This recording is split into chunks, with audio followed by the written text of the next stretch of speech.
अख्ख्या भारताला माहिती आहे, हा देवाचा नंदी आहे. त्यासाठी आम्ही सगळ्या मुलांनी आमच्या प्रतिनिधी कल्याण आम्ही मिळून ठरवलं होतं की 26 जानेवारीला बकासूर येणार. इथं अख्ख्या महाराष्ट्राला माहिती आहे, म्हणून आम्ही त्याला एक ठरवलं की चांदीची चैन द्यायची म्हणून. त्याकरता आम्ही चांदीची चैन इथे घेऊन आलो आणि देवाला घातली.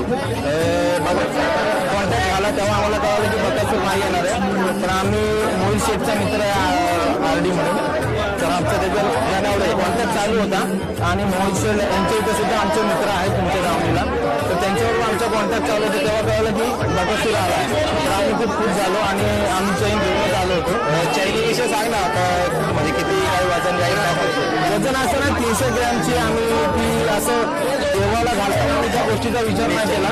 आम्ही एक अंदाजे की म्हटलं बाबा त्याच्या गळ्यामध्ये बसेल या हिशोबाने आम्ही ती चैन आणली.